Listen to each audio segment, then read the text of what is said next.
香川県高松市、日本の四国地方、讃岐国にあたる香川県の県庁所在地であり、本州岡山県に近いことから四国地方の玄関口としてよく知られる。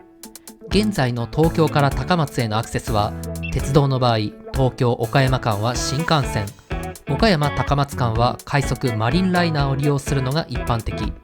しかし、これ以外の鉄道でのアクセス方法がある。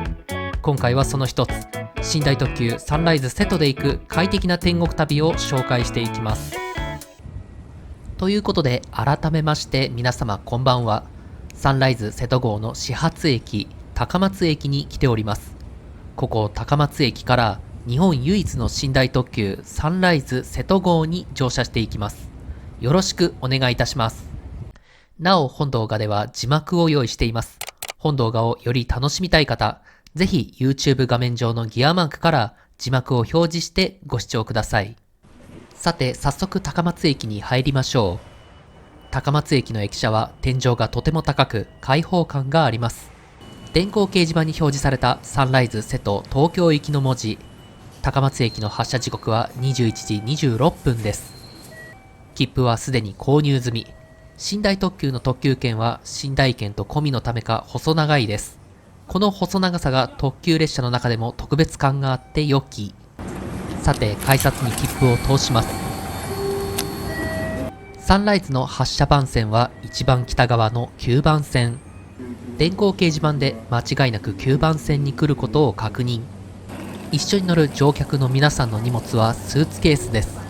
サンライズに乗車する人は皆当然のごとく大荷物ですね。さあ、電車がやってきました。これから自分が乗車する車両と直に対面するとテンションが上がりますね。285系、日本唯一の寝台電車です。車体に掲げられたサンライズエクスプレスのロゴマーク、そして幕はサンライズ瀬戸東京行きの文字。1998年製の車両なのでだいぶ年季が入っています。車両記号も見慣れない記号になっています。差は不随車、ロは2等車、はは3等車のことであり、他の電車でも見ることができますが、ねというのはほとんど見ることができません。このねは寝台車のことです。さて、扉が開いたので乗車しましょう。10号車から乗車、乗る。狭い通路を抜けまして、今回のお部屋はこちら、B 寝台ソロを利用します。内装は洋風ホテルとほとんど変わりません。まず目につくのはベッドでしょうか。頭部分に毛布と枕、そして浴衣が置かれています。照明などの操作パネルは一つにまとめられています。朝の目覚ましも設定可能です。こちらは空調装置。コンセントもついています。AC100V、電流は 2A まで。スピーカーは各個室一つずつついています。ドリンクホルダーには紙コップがついています。個室には1人1個のサービスかと思います。荷物棚もありました。ちなみにこのスペースは予約した席によってはない場合もあるようです。車内は禁煙です。私はタバコを吸わないので関係ないですが、吸いたい人は我慢しましょう。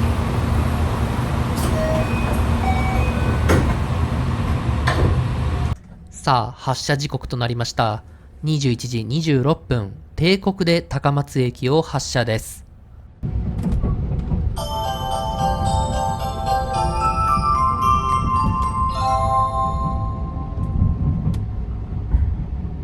寝台特急サンライズ瀬戸号をご利用くださいましてありがとうございます。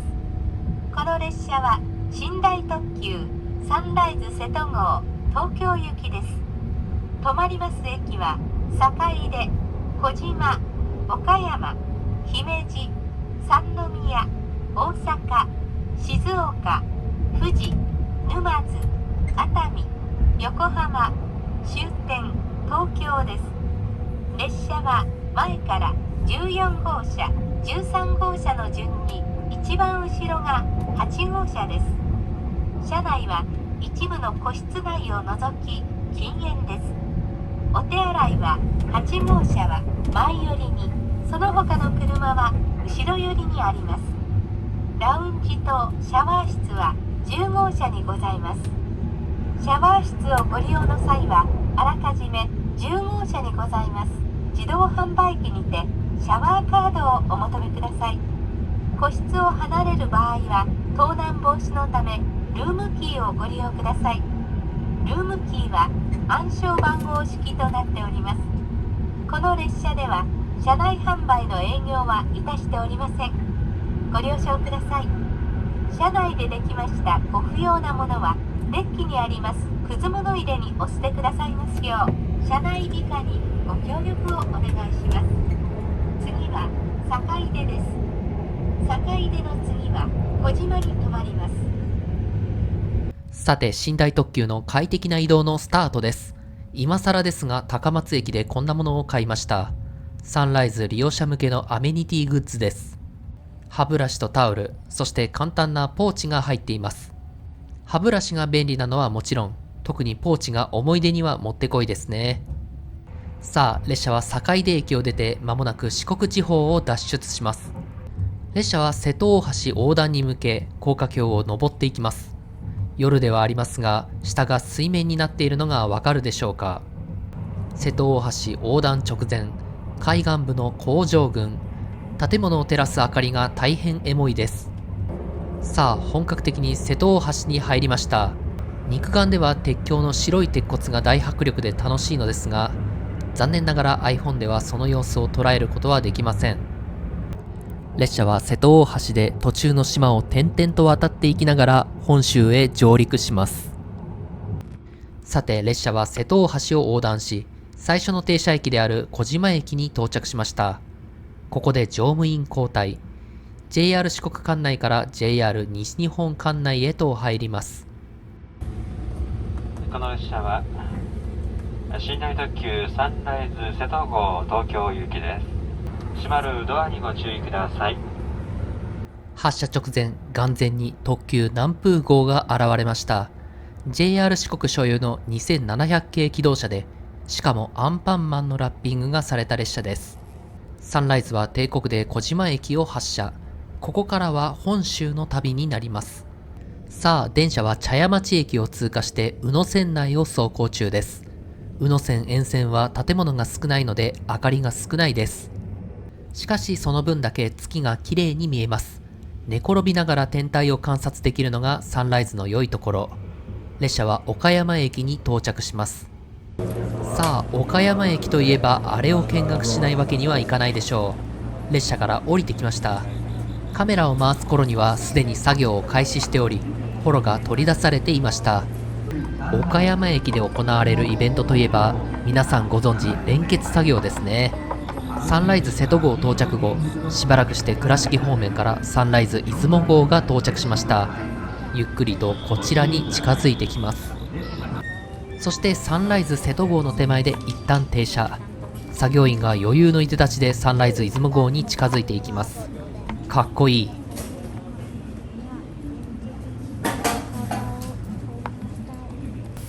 さあ、連結カバーを外したら次に前面扉を開きます。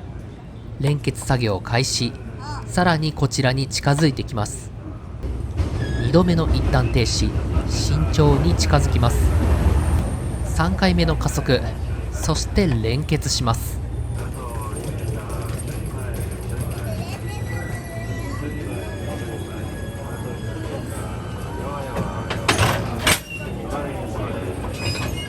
連結完了。やんわりとした丁寧な連結でした。即座にホローをつなぎます。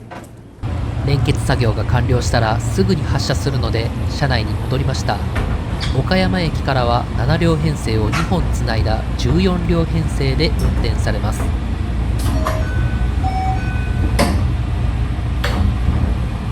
岡山駅を発車、山陽本線に入線します。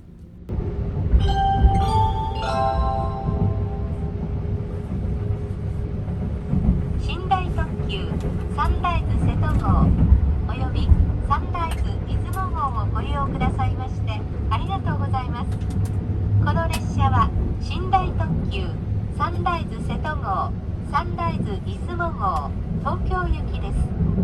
次は姫路です。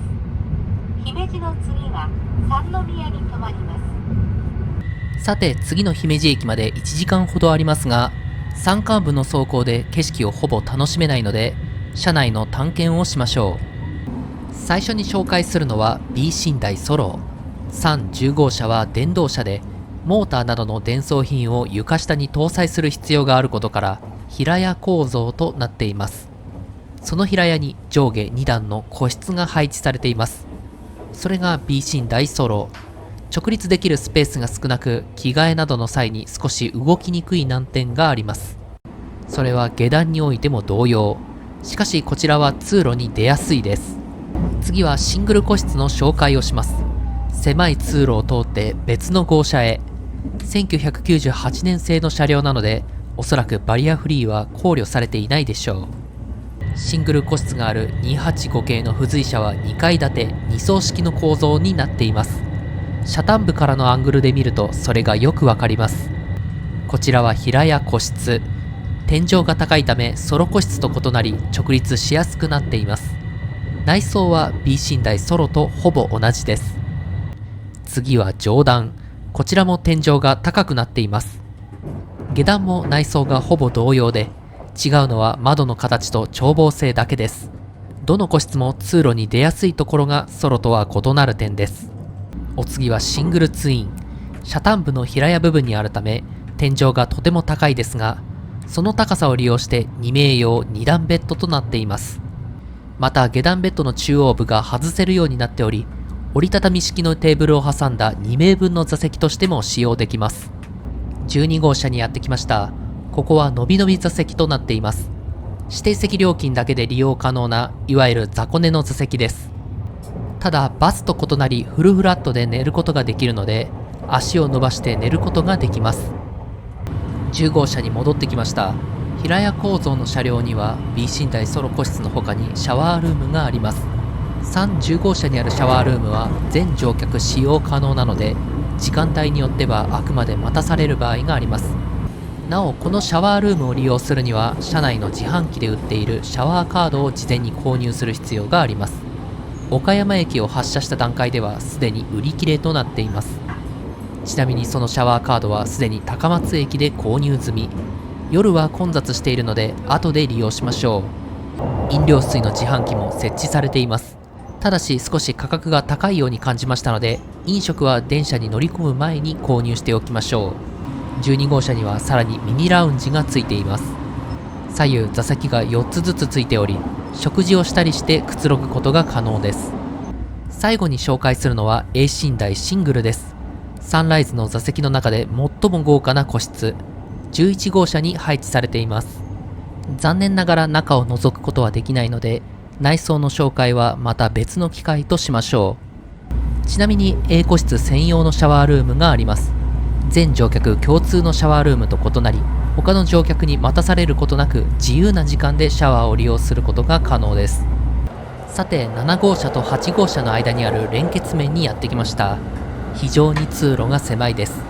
この狭い通路が大好きな人もいるのではないでしょうか。蛇みたいなくねくねとした通路になっています。さてひとしきり楽しんだところで B 寝台ソロの自分の個室に戻ってきました。浴衣に着替えて寝転びながら撮影。B 寝台ソロでも十分快適です。ということでそろそろ寝ちゃいましょうかね。カーテンを閉めさせていただきまして、掛け布団かけさせていただきまして、それではおやすみなさい。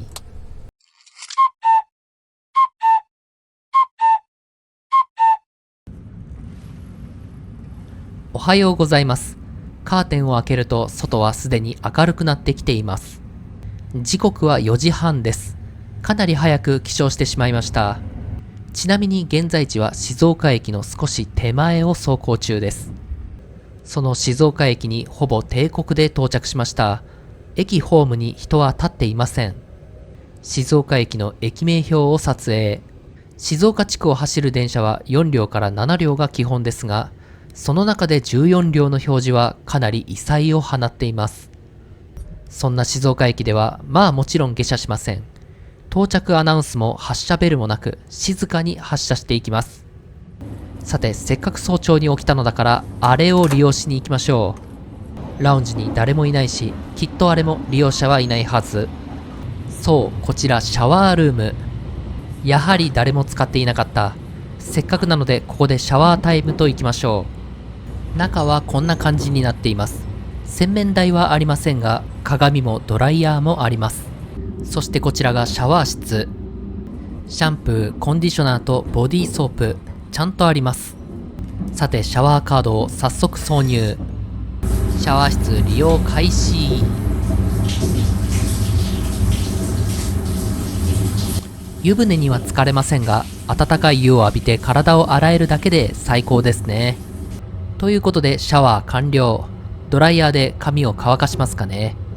最後にシャワールームの洗浄ボタンを押すのがマナーのようです。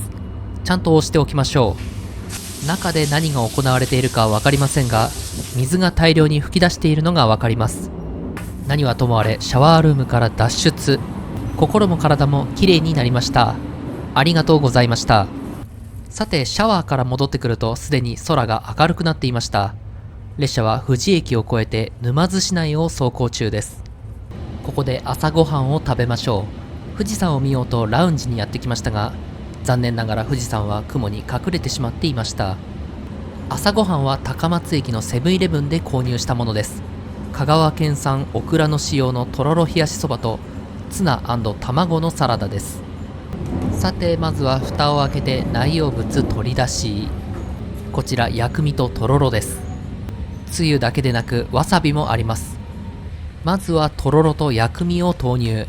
電車が沼津駅に停車しました。そして何事もなく駅を発車。つゆを入れていきます。最後にわさび、惜しげもなく全投入。ついでにサラダも開封しましょう。ドレッシングをかけまして、手を拭くのを忘れてました。もう手遅れかもしれませんが、それでもやっておくに越したことはない。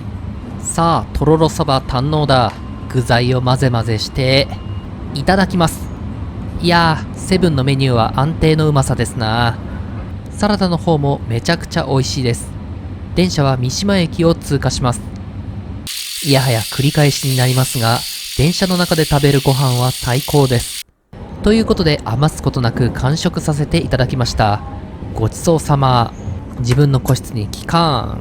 サンライズ瀬戸出雲号は熱海駅に到着です。ここで米原駅から続いてきた JR 東海管内の走行が終了します。熱海駅の駅名表を撮影。奥の一番線に伊豆急行の電車が止まっていますね。伊東線伊東行きの電車です。さあ、熱海駅を発車。ここからは JR 東日本管内に入ります。終点の東京駅まであと少しです。さあ、熱海駅を出ると海が見えます。一瞬しか見えませんがめちゃくちゃ綺麗。列車は神奈川県小田原市に入りました。JR 東日本の列車が留置線に止まっています。列車に遮られて見にくいですが、小田原駅通過。ここから東海道本線は線路が4本の複々線になります。サンライズは横浜駅までノンストップのため、ここから貨物線を走行。線路の構成が方向別複々線から線路別複々線にシフトしたら、神奈川県西部の大河川酒川川を横断します。さて、神奈川県をひたすら東へ進んでいきます。普通列車での移動は座って移動するものですが、サンライズでは寝そべって空を見ながら移動できます。めちゃくちゃ楽ちん。今日の天気は気持ちがいいぐらい晴れですね。さあ、電車は茅ヶ崎駅を通過します。ここで上り旅客線に停車している E257 系回送列車を追い越し、そしてここ茅ヶ崎駅で分岐器を分岐側に通過します。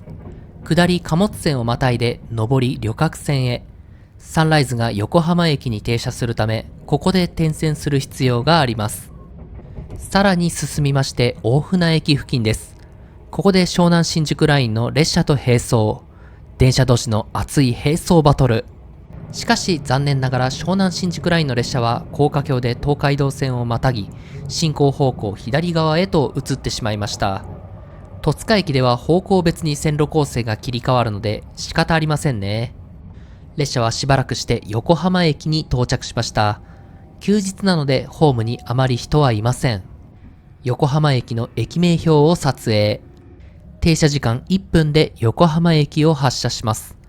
およそ20分で終点の東京駅です。さあ、電車は川崎駅を発車し、多摩川を横断します。澄み渡る快晴に多摩川は映えます。そして品川駅を通過。サンライズは東海道新幹線が全列車停車する品川駅を通過します。奥に E657 系が見えます。東京駅に来たことを実感しますね。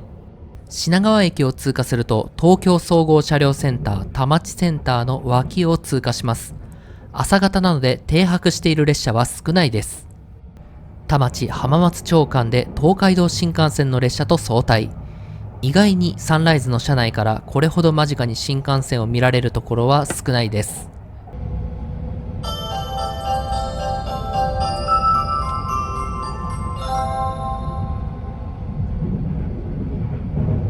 ご乗車ありがとうございました。まもなく終点東京です。新幹線、山手線、京浜東北線、中央線、上野東京ライン、総武快速線、京葉線と地下鉄丸ノ内線はお乗り換えです。お降りの際は車内にお忘れ物のないようお手回り品にご注意ください。サンライズ瀬戸号およびサンライズ出雲号をご利用くださいましてありがとうございました。さあ、電車は間もなく東京駅に到着です。北陸上越新幹線の列車が見えます。7時8分、東京駅8番線に無事定刻で到着。9時間42分の旅もこれで終了です。さらばマイスイートルーム。電車から下車しましょう。さあ、電車からついに降りました。東京駅の駅名表を撮影。サンライズ号の前面も記念撮影。最高の移動だった。余韻に浸りながら改札を通過。ここが東京駅。ということで、サンライズ瀬戸号による高松東京間の天国旅でした。いかがだったでしょうか。高松東京間の移動は冒頭でも話した通りマリンライナープラス新幹線の移動もありますが、個人的には乗り換えがない分、サンライズ瀬戸号の方が天国旅かと思います。それに寝台列車に乗ると特別感もあって、それがまたいいんですよね。寝台列車は日本では数が少なくなってきているので、乗るなら今のうちです。というわけで、これにて本動画は終了です。最後までご視聴くださりありがとうございました。この動画がいいなと思ったら、Twitter などで他の人に紹介したり、またチャンネル登録や高評価をしてもらえると嬉しいです。よろしくお願いいたします。それではまた次の動画でお会いしましょう。ありがとうございました。バイバイ。